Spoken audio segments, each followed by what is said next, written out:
Je suis le bon berger qui donne sa vie pour ses brebis.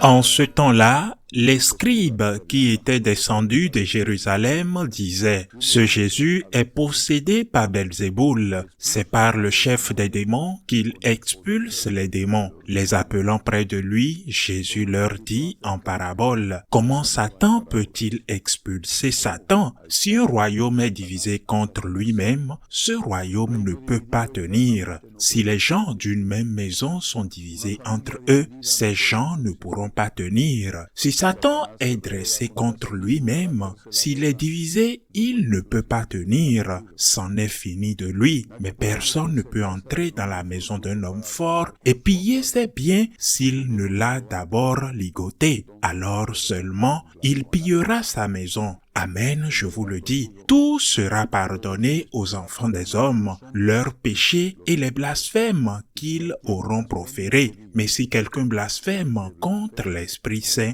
il n'aura jamais de pardon. Il est coupable d'un péché pour toujours. Jésus parla ainsi parce qu'il avait dit qu'il était possédé par un esprit impur. Acclamons la parole de Dieu. Le Seigneur se défend et il le fait en se défendant non seulement de lui-même, mais aussi de sa mère, la Vierge Marie, et de l'Esprit Saint. Je pense que c'est là ce qui est important dans ce fragment de l'évangile de Saint Marc. La Vierge Marie n'a pas conçu Jésus par l'œuvre d'un homme, ni comme certains blasphémateurs osent le dire, parce qu'elle aurait été violée par un soldat romain. La Vierge Marie n'a pas conçu Jésus par l'œuvre d'un homme, mais plutôt par l'œuvre du Saint-Esprit. C'est pourquoi le Seigneur défend sa mère, l'honneur de sa mère, là toujours, et Sainte Vierge Marie, vierge avant l'accouchement, vierge pendant l'accouchement et vierge après l'accouchement. Et ce que je dis n'est pas un geste de dévotion ou d'affection de ma part, c'est un dogme de l'Église, et celui qui ne l'accepte pas et ne le proclame pas, il est en dehors de l'Église, tel qu'il soit, y compris les prêtres. C'est un dogme de foi que personnellement j'accepte très volontiers, mais que s'il n'en était pas ainsi, j'aurais le devoir de l'accepter quand même.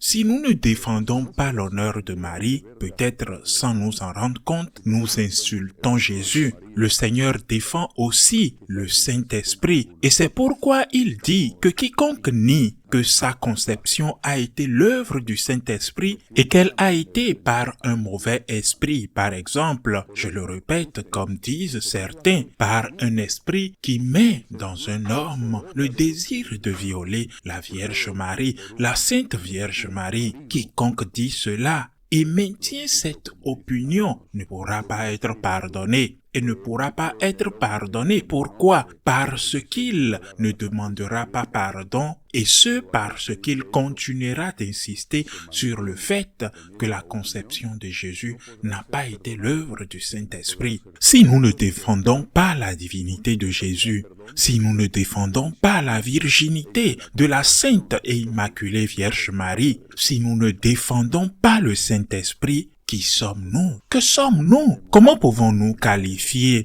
le chrétien catholique? Comment pouvons-nous qualifier nos actes? Comment pouvons-nous nous qualifier de chrétiens catholiques en niant tout cela? Premier enseignement, il faut défendre le Christ.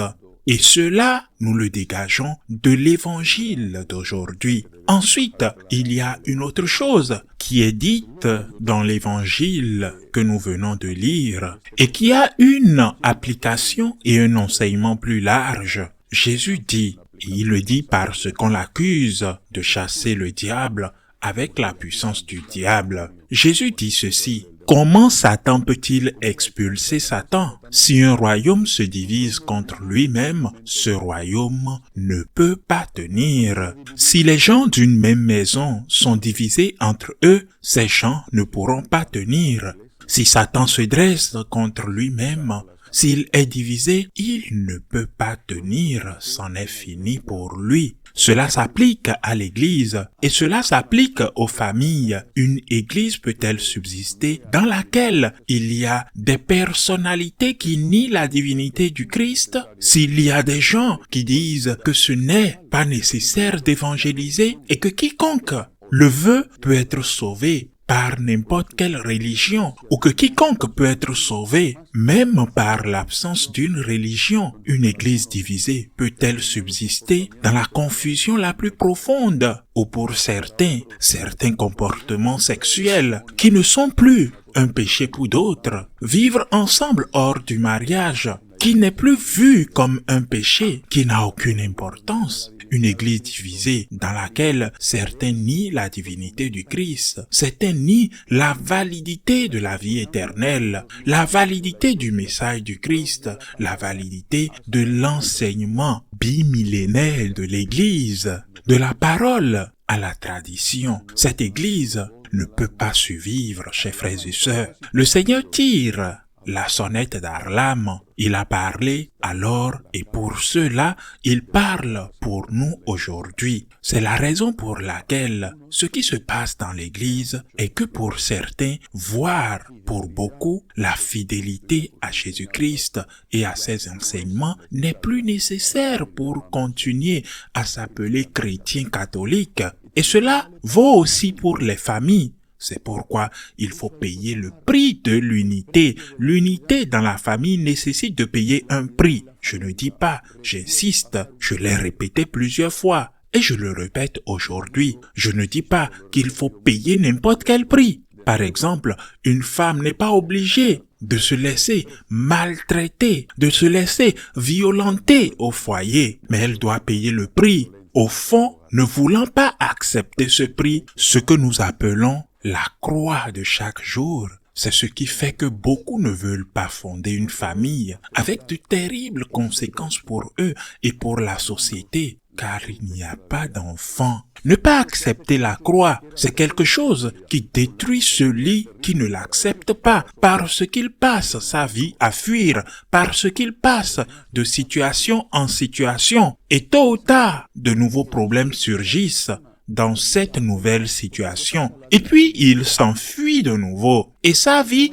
est une évasion permanente, j'insiste. Il ne faut pas payer n'importe quel prix. Il y a des lignes rouges à ne pas franchir. Il y a des lignes rouges, et je le précise, à ne pas franchir, chers frères et sœurs. Mais dans la vie, il faut abandonner beaucoup. Mais un beaucoup qui veut dire céder avant que cela ne soit rompu. Et cela vaut pour la famille. Cela vaut pour la relation entre époux. Cela vaut pour la relation entre les personnes âgées, entre les jeunes, entre les amis même au travail. Apprendre à céder, apprendre à pardonner, apprendre à se mettre à la place de l'autre, apprendre à porter la croix de chaque jour, unis au Christ.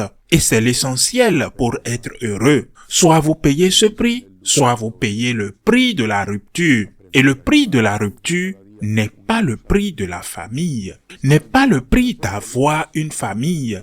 Payez le prix d'avoir des enfants, payez le prix d'élever vos enfants, payez le prix d'éduquer vos enfants, payez le prix de vous retrouver avec Dieu. Dans l'Église et dans la famille, le prix de l'unité doit être payé. Sinon, l'Église et la famille, comme le Seigneur nous en avertit, s'effondreront maison après maison et ce sera un royaume divisé, une famille divisée et ils ne pourront plus survivre. Ainsi soit-il.